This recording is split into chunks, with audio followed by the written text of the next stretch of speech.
आज आपण consumer protection काय आहे हे जाणून घेऊ. हा एक इम्पॉर्टंट लेसन आहे. यातले कंटेंट्स, या लेसनमध्ये जे जे कंटेंट्स आहेत ते मी एकदा फक्त रीड करते. फर्स्ट आहे इंट्रोडक्शन, म्हणजे कन्झ्युमर प्रोटेक्शनबद्दल एक ब्रीफ इन्फॉर्मेशन असेल. नेक्स्ट आहे मीनिंग अँड डेफिनेशन, म्हणजे कन्झ्युमर प्रोटेक्शन म्हणजे काय आणि त्याच्या काही डेफिनेशन असतील ज्या तुम्हाला लर्न कराव्या लागतील. थर्ड पॉईंट आहे need and importance of consumer protection, म्हणजे आपल्याला का गरज आहे कन्झ्युमर प्रोटेक्शनची आणि त्याचं महत्त्व काय आहे हे ह्या पॉईंटमध्ये कव्हर होईल. नेक्स्ट आहे राईट्स ऑफ कन्झ्युमर, म्हणजे कन्झ्युमरच्या काही राईट्स असतात, काही हक्क असतात कन्झ्युमर्सकडे, ते काय असतील हे या पॉईंटमध्ये कव्हर होईल. नेक्स्ट आहे रिस्पॉन्सिबिलिटीज ऑफ कन्झ्युमर्स, म्हणजे कन्झ्युमर्सची काही काही कर्तव्य. Next ways and means of consumer protection, म्हणजे कन्झ्युमर प्रोटेक्शन कसं केलं जाऊ शकतं. नेक्स्ट पॉईंट आहे consumer protection act 2019. And last आहे role of consumer organisations and NGOज, म्हणजे या ऑर्गनायझेशन्स आणि NGOजचा काय रोल आहे हे या पॉईंटमधून कव्हर केलं जाईल. सो आता आपण फर्स्ट इंट्रोडक्शननी स्टार्ट करूयात.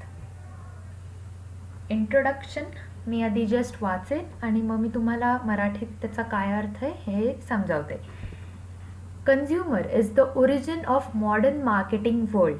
Consumer is the originator of an organization. The success and failure of any business depends on consumers. याचा अर्थ काय बरं? याचा अर्थ असा आहे की कन्झ्युमर्स म्हणजे आपण ओरिजिन आहोत या मार्केटिंग वर्ल्डचे, म्हणजे आपल्याशिवाय हे मार्केटिंग वर्ल्ड चालेल का? नाही चालणार. कारण जर तुम्ही मार्केटमध्ये गेला नाहीत आणि जर थिंग्स परचेस झालेच नाहीत तर ते मार्केट चालेल तरी कसं? सेलर्सचे गुड विकले जाणारच नाहीत. सो आपण कन्झ्युमर एक इम्पॉर्टंट रोल प्ले करतो या मॉडर्न मार्केटिंग वर्ल्डमध्ये, आणि म्हणूनच त्यांनी म्हटलं गेलं की origin, consumer is the origin of modern marketing world. हे तुम्हाला maybe fill in the ब्लँक्सला विचारलं जाऊ शकतं. सो जस्ट तुम्ही हे लक्षात ठेवा. आणि इवन एका बिझनेसचं सक्सेस किंवा फेलियर हे आपल्यावर डिपेंड असतं. म्हणजे सपोज आता एक्झाम्पल द्यायचं झालं तर एक शॉप असेल, आपण कोणतं शॉप, ठीक आहे, गारमेंट शॉप असेल. मी आता कन्झ्युमर आहे, मी तिथं गेले पहिल्यांदा, मला तिकडचे जे गारमेंट्स आहेत ते नाही आवडले तर मी परत कधी जाणारच नाही. तसंच जर लोकांना नाही आवडले तर ते कधी जाणारच नाही.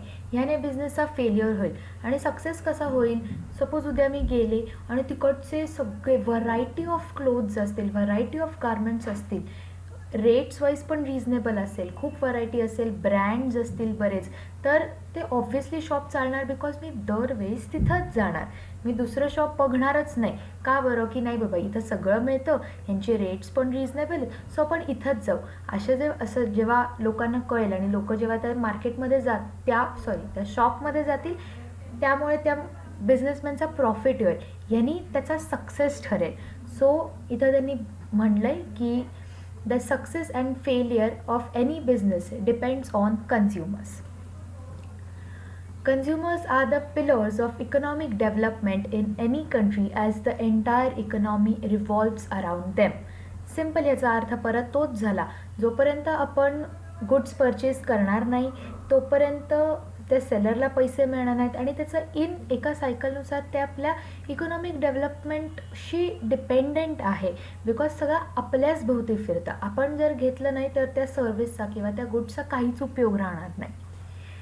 Okay, so all the production and manufacturing activities are undertaken by business organisations only to give maximum satisfaction to consumers. म्हणजे हे जे प्रोडक्शन आणि कन्झम्पशन ॲक्टिव्हिटीजचं किंवा गुड्सचं किंवा सर्व्हिसेसचं जे या बिझनेस ऑर्गनायझेशन्स अंडरटेक करतात, त्यांचा ह्या एमनीही करतात की त्यांना फक्त कन्झ्युमर्स म्हणजे आपल्याला सॅटिस्फॅक्शन मिळावं. म्हणजे ते जे आपल्याला विकतील किंवा ज्या सर्व्हिसेस आपल्याला देतील त्यातून आपल्याला सॅटिस्फॅक्शन मिळालं पाहिजे. का? जर आपल्याला सॅटिस्फॅक्शन मिळालं तर आपण त्यांचे गुड्स परचेस करू, त्यांच्या सर्व्हिसेस घेऊ आपण, आणि ज्याने त्यांचा प्रॉफिट होणार. म्हणून त्यांचा मेन एम असतो की कन्झ्युमर्सचं मॅक्झिमम सॅटिस्फॅक्शन झालं पाहिजे. But in today's sellers market, consumers have been cheated and exploited through price rise, artificial scarcity, black marketing, adulteration and misleading advertising. म्हणजे पण आजकाल काय ना, आपल्याला फसवलं जातं खूप. ही सेलर्स असतात ना, ते खूप चीट करतात आपल्यावर, आपल्याला गंडवतात. कसं गंडवतात?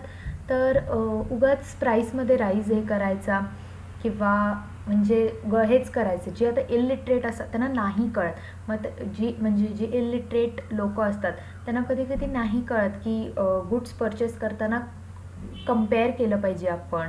ते डिरेक्ट परचेस करून टाकतात. फक्त इलिटरेट नाही, आपण पण डिस्काउंट्स, सेल, ऑफर्स ह्याच्यात अडकतो आणि आपण गुड्स परचेस करतो.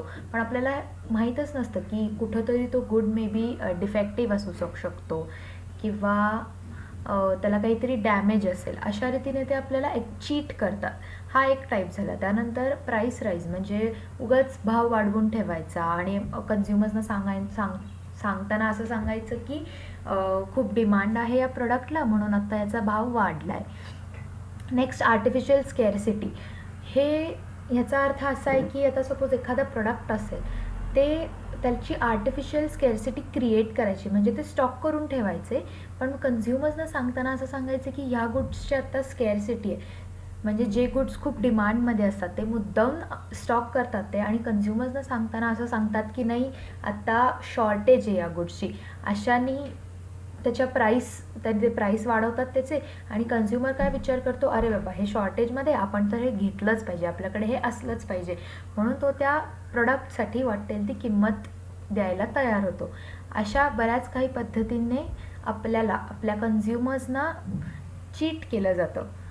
म्हणूनच इथे त्यांनी दिलं आहे, every consumer should have adequate knowledge of product and services regarding quality, quantity, price, standards etcetera to select the right product. म्हणूनच प्रत्येक कन्झ्युमरकडे हे प्रॉपर नॉलेज असलं पाहिजे त्या प्रोडक्ट किंवा त्या सर्व्हिसबद्दल. म्हणजे त्याची क्वालिटी काय आहे, क्वांटिटी केवढी आहे, प्राईस बरोबर आहे की नाही, कसं सगळं मॅन्युफॅक्चरिंग डेट्स, हे सगळं त्यांनी नीट चेक केलं पाहिजे कोणताही प्रोडक्ट विकत घेण्याच्या आधी. सो हा एक ब्रीफ इन्फॉर्मेशन होती की कशा कन्झ्युमर्सना आपण आपलं हे केलं जातं, चीट केलं जातं, आणि सेलर्स कसा फायदा घेतात आपला.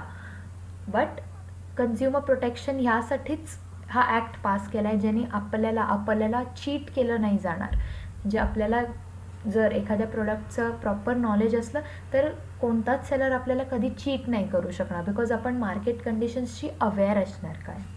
ओके, आता meaning. The word consumer is derived from the Latin word consumere. हे इम्पॉर्टंट आहे, हे फिल इन द ब्लँकला विचारलं जाऊ शकतं. सो हे तुम्ही नीट लक्षात ठेवा, उगाच आपल्याला यात मार्क घालवायचे नाही आहेत. सो असे काही मी तुम्हाला जे अंडरलाईन करून देईल ते तुम्ही प्लीज लक्षात ठेवा, बिकॉज ह्या छोट्या छोट्या गोष्टींमुळे नाही तर मार्क्स जातात. म्हणून हे लक्षात ठेवा, the word consumer is derived from Latin word आहे. हा लॅटिन हा शब्द पण तुम्ही लक्षात ठेवा, बिकॉज फिल इन द ब्लँक्समध्ये कधी कधी काय होतं, ते असं विचारतात की the word consumer is derived from dash word consumere. मग तुम्हाला लक्षात आलं पाहिजे की तो लॅटिन आहे, फ्रेंच आहे, ग्रीक आहे. कारण पेपरमध्ये कसं होतं, आपण जेव्हा पेपर बघतो तेव्हा कन्फ्यूज होतं, मग आपल्याला सगळं सेम वाटायला लागतं. म्हणून हे दोन्ही लॅटिन आणि कन्झ्युमियर हे दोन्ही लक्षात ठेवा. पुढे वाचते मी, which means to eat or to drink. Even हे तुम्ही लक्षात ठेवणं एक्सपेक्टेड आहे. इवन मॅच द फॉलोइंगला पण हे विचारलं जाऊ शकतं, like the word consumer means आणि कॉलम बीला असेल to eat or to drink, किंवा असं विचारलं जाऊ शकतो. सो तुम्ही हे लक्षात ठेवा, अशी माझी इच्छा आहे. नेक्स्ट, आता याचा अर्थ हा खूप सिम्पल शब्दात त्यांनी लिहिला आहे, किंवा द कन्झ्युमियरचा अर्थ आहे to eat or to drink, the right to eat or to drink. The consumer is one who consumes or uses any commodity or service available from natural resources or through market. आता याचा अर्थ काय? Consumer हा असा आहे, use करतो एखादी commodity किंवा सर्विस जी नॅचरल रिसोर्सेसपासून अवेलेबल आहे किंवा मार्केटमधून. आता नॅचरल रिसोर्सेसचा विचार करायचा झाला तर आपण वॉटर हे कन्झ्युम करतोच ना, पण हे नॅचरल रिसोर्सेस आहे, ह्याला काही आपल्याला पैसे भरावे लागत नाहीत. म्हणून हे नॅचरल रिसोर्स असल्यामुळे ते फुकट असतात, पण तो हे कन्झ्युम करतो. म्हणून त्यांनी दिलं आहे which is available from natural resources or through a market. आता मार्केटमध्ये तुम्ही जे परचेस करता ते तुम्ही यूज करता ती कमोडिटी. म्हणून the consumer is one who consumes or uses any commodity or service available from natural resources or through market. हे प्लीज लक्षात ठेवा, इम्पॉर्टंट आहे. Next, a consumer means any person who buys any goods, hires any service or services for a consideration which has been paid or promised or partly promised or under any system or of deferred payments. We all are consumers when we use any commodity like food, grains, milk, etc. or services like bank, railway, post office, hospital, etc. आपण consumers केव्हा बनतो? जेव्हा आपण कोणतीही commodity like food, grains, milk, fruits, vegetables consume करतो आणि services जसे की bank, railway, post office, hospitals हे आपण यूज करतो. हे जेव्हा आपण सगळे यूज करतो आपण कन्झ्युमर्स म्हणले जातो. ओके, नाव आपण आता need and importance of consumer protection समजून घेऊयात. Generally, safeguarding the rights and interests of consumers is known as consumer protection. म्हणजे आपले जे राईट्स असतात आणि ते सेफ करणे किंवा त्याला प्रॉपर सगळ्या लोकांपर्यंत पोचवणे याचा अर्थ कन्झ्युमर प्रोटेक्शन आहे. It includes all measures aimed at protecting the rights and interests of consumers. In modern competitive market, the consumer is regarded as the king of market. हे इम्पॉर्टंट आहे. Consumer is regarded as king of the market. हे तुम्हाला fill in the ब्लँक्सला विचारलं जाऊ शकतं, नाही तर ट्रू ऑर फॉल्सला. सो हे प्लीज प्लीज प्लीज लक्षात ठेवा. उगाच यात मार्क नको जायला, कारण अशा या छोट्या छोट्या गोष्टींवर ते fill in the blanks, match the फॉलोइंगला पण विचारू शकतात. म्हणून प्लीज हे नोट करा. आता आपण वळूयात त्यांच्या नीड्सकडे. त्यातला फर्स्ट आहे need of participation of consumers. It is noted that business organizations take decisions which affect consumers' interest without consulting the consumer or their organizations.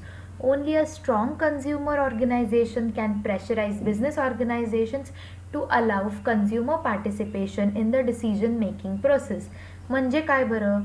याचा अर्थ असा आहे की हे जे बिझनेस ऑर्गनायझेशन्स असतात हे असे डिसिजन्स घेतात ज्यांनी कन्झ्युमर्सना अफेक्ट करतं, जे कन्झ्युमर्सना अफेक्ट करतं, किंवा ते फक्त त्यांचा विचार, त्यांना कसे प्रॉफिट्स मिळतील ह्याचा विचार करतात आणि त्या विचार करण्याच्या नादात आपण अफेक्ट होतो आणि ते आपल्याला न विचारता हे असे डिसिजन्स घेतात.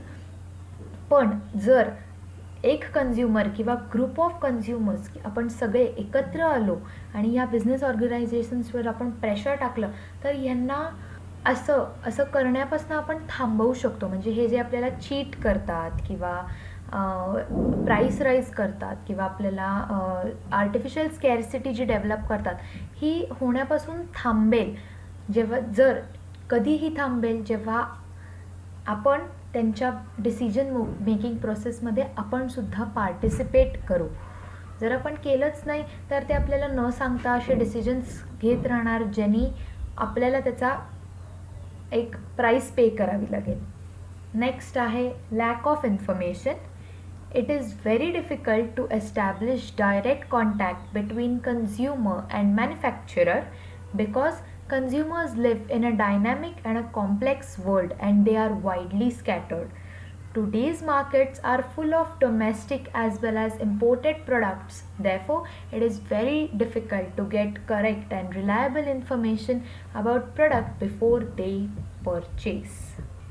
म्हणजे आपण कन्झ्युमर्स केवढे या वर्ल्डमध्ये खूप कन्झ्युमर्स आहेत, असे मोजके आहेत का? नाही, खूप ह्यूज नंबरमध्ये आहेत आणि आपला त्या मॅन्युफॅक्चरर्ससोबत डायरेक्ट कॉन्टॅक्ट होऊच नाही शकत बिकॉज आपण एवढे जणे आहोत आणि आपण किती एका डायनॅमिक आणि कॉम्प्लेक्स वर्ल्डमध्ये राहतो आणि आता टेक्नॉलॉजी पण एवढी डेव्हलप झाली आहे किंवा मार्केट्स पण आता फुल डोमेस्टिक आणि सगळीकडे इम्पोर्टेड गुड्स असतात. म्हणून आपल्याला हे फिगर आउट करणंच खूप अवघड आहे की तो प्रोडक्टची क्वालिटी चांगली आहे का, क्वांटिटी बरोबर आहे का, हे सगळं आपल्याला ही सगळी इन्फॉर्मेशन गॅदर करणं पण खूप अवघड होऊन बसलं आहे. म्हणून कधी कधी काही काही कन्झ्युमर्स एखादा असा प्रोडक्ट परचेस करतात जो मे बी डिफेक्टिव्ह असेल, डॅमेज्ड असेल, आणि ह्या रिझन्समुळे, या लॅक ऑफ इन्फॉर्मेशनमुळे आपण चीट केले जातो. थर्ड पॉइंट आहे ignorance. Ignorance of consumers is the main cause of exploitation by business. Consumers in India are mostly ignorant about their rights, market conditions, price levels, and product details. A system is required to protect them from business malpractices. याचा अर्थ काय? आपल्या देशात जे consumers आहेत त्यांना काही पडलेलीच नाही आहेत, त्यांना त्यांचे राईट्स किंवा मार्केट कंडिशन्स हे काही माहीतच नाही आहेत. किंवा ते म्हणून काय होतं, जेव्हा प्राईस लेवल वाढते तेव्हा पण ते प्रोडक्ट्स परचेस करतात का, बिकॉज त्यांना आयडियाच नसते की मार्केटमध्ये काय चालू आहे, मार्केट कंडिशन्स काय आहेत. ह्या कारणांमुळे ते एक्सप्लॉइट होतात. पण जर त्यांना बरोबर राईट टू इन्फॉर्मेशन हे सगळे जेव्हा प्रोव्हाइड केले जाईल, किंवा जेव्हा ते सगळी इन्फॉर्मेशन गॅदर करतील, स्वतः इनिशिएटिव्ह घेऊन सगळं जेव्हा जाणून घेतील, त्या प्रोडक्टबद्दल जाणून घेतील, तेव्हा कधीच हे बिझनेस ऑर्गनायझेशन्स त्यांना एक्सप्लॉइट करणार नाहीत. बट आपल्याच इग्नोरन्समुळे आपणच एक्सप्लॉइट होतो. हा एक मेन कॉज आहे एक्सप्लॉयटेशनचा. Next, unorganised consumers. आता याचा अर्थ काय बघा. Consumers are widely scattered and are not organised. On the other hand, sellers are in better position than consumers and they are powerful. Consumers are under the influence of businessmen. An individual consumer cannot fight against these powerful sellers. म्हणजे आपली quantity, consumers केवढ्या huge क्वांटिटीमध्ये आहेत, but ते एकत्र नाही आहेत, ते organised नाही आहेत. बट सेलर्सचं बघायचं झालं तर ते त्यांची खूप एकी असते, ते एकत्र असतात. म्हणजे उद्या सपोज स्ट्राईक आला तर ह्यांच्या एकीमुळे हे असे स्ट्राईकवर जातात, काही रिझन्स असू देत, पण यांच्यात एकी आहे म्हणून मग हे असे यांना हवं तसं वागतात. तसंच प्राइसेसमध्ये राईज करतात. ह्या सगळ्या रिझन्समुळे आपण एक्सप्लॉइट होतो. आणि मेन रिझन असा पण आहे की त्यांची एकी आहे. एकटा कन्झ्युमर कसा लढणार या सगळ्यांसोबत. म्हणून जेव्हा आपण सगळे कन्झ्युमर्स एकत्र येऊ, आपल्या राईट्ससाठी आपण जेव्हा फाईट करू, तेव्हा या सेलर्सच्या किंवा या बिझनेसमॅन्सच्या मॅल प्रॅक्टिसेस कुठंतरी जाऊन थांबतील. बट आत्ताच्या काळात आपण कन्झ्युमर्सच खूप अनऑर्गनाइज्ड आहोत. या रिझन्समुळे आपल्याला चीट केलं जातं. नेक्स्ट पॉईंट आहे स्प्युरियस goods. There is an increasing supply of duplicate products. It is not possible for an ordinary consumer to distinguish between a genuine product and its imitation. It is necessary to protect consumers from such exploitation by ensuring compliance with prescribed norms of quality and safety standards. म्हणजे काय, आजकाल duplicate माल फार विकला जातो. म्हणजे एखादं जर ब्रँडेड प्रोडक्ट असेल, फॉर एक्झाम्पल आता आपण कॉस्मेटिक्समध्येच बघू, एखादी लिपस्टिक असेल, जे सेलर्स असतात काही काही ठिकाणी ते काय करतात, डुप्लिकेट माल बनवायचा, त्या कंपनीचं फुल टॅग वगैरे छापायचं आणि ते विकायचं, त्याच किमतीला विकायचं. अशा केसमध्ये कन्झ्युमरला आयडेंटिफाईज नाही करतायत की रिअल किंवा जेन्युइन प्रोडक्ट कोणता आहे आणि डुप्लिकेट प्रोडक्ट कोणता आहे. म्हणून अशा ह्या रिझन्समुळे कन्झ्युमर्स चीट केले जातात. बट कन्झ्युमर्सना प्रोटेक्ट केलं पाहिजे या एक्सप्लॉयटेशनपासून. म्हणूनच कन्झ्युमर्स राईट्स आहेत, क्रिएट केलेले आहेत की ज्यांनी हे त्यांचं एक्सप्लॉयटेशन अशा पद्धतीने होणार नाही. नेक्स्ट पॉईंट आहे malpractices of businessman. Fraudulent, unethical and monopolistic trade practices by businessmen led to exploitation of consumers. Many times consumers get defective, inferior and substandard goods and services. Certain measures are required to protect the consumers against such malpractices. याचा अर्थ काय की businessman ह्या अशा मॅल practices carry out करतात, ज्यांनी कसं म्हणजे ते डिफेक्टिव्ह गुड्स, डॅमेज्ड असतात तसे गुड्स विकतात, ज्यामुळे कन्झ्युमर्स चीट केले जातात. बट त्यांचं असं म्हणणं आहे की सर्टन मेजर्स, काही मेजर्स घेतल्या पाहिजेत ज्याने कन्झ्युमर्स प्रोटेक्ट केले जातील आणि त्यांना वाचवलं जाईल ह्या अशा मॅल प्रॅक्टिसेसमधून. लास्ट पॉइंट आहे trusteeship. According to Gandhian philosophy, businessmen are trustees of the society's wealth. Therefore, they should use this wealth for the benefit of people. Gandhian फिलॉसॉफीनुसार बिझनेसमॅन जे असतात ते ट्रस्टीज असतात. त्यांच्यावर आपण, हे बिझनेसमॅनच असतात ज्यांच्यावर आपण ट्रस्ट करतो, बिकॉज आपण त्यांच्याकडनंच तर गुड्स परचेस करतो. मग त्यांनी ह्या त्यांच्या ट्रस्टीशिप, जी एक वेल्थ आहे, आपण असं जे एक संपत्ती आहे, जे आपण असं इथे त्यांनी म्हणलं गेलं आहे, त्याचा त्यांनी चुकीचा उपयोग नाही केला पाहिजे. त्यांनी चांगला उपयोग केला पाहिजे, ज्यांनी लोकांना बेनिफिट्स मिळतील किंवा लोकांना त्याचा उपयोग होईल. स्वतःचा विचार न करता त्यांनी आधी लोकांचा विचार केला पाहिजे. आय होप हे सगळे 7 पॉईंट्स तुम्हाला नीट समजले असतील. ह्या पॉईंट्समधून तुम्हाला कळेल की कन्झ्युमर प्रोटेक्शनचा इम्पॉर्टन्स काय आहे आणि का कन्झ्युमर प्रोटेक्शन असलं पाहिजे. ह्या सगळ्या मॅल प्रॅक्टिसेसमुळेच ॲक्च्युली कन्झ्युमर प्रोटेक्शनचे राईट्स आपल्याला इंट्रोड्यूस केले गेले आहेत. ते मी तुम्हाला माझ्या पुढच्या व्हिडिओमध्ये नक्की ते राईट्स काय आहेत आणि त्यांचे फंक्शनिंग म्हणजे त्याचे मीनिंग काय आहे हे मी तुम्हाला नक्की समजवेन. आणि जर तुम्हाला माझा व्हिडिओ आवडला असेल तर प्लीज लाईक करा, शेअर करा, कमेंट करा आणि सबस्क्राईब पण करा. थँक्यू.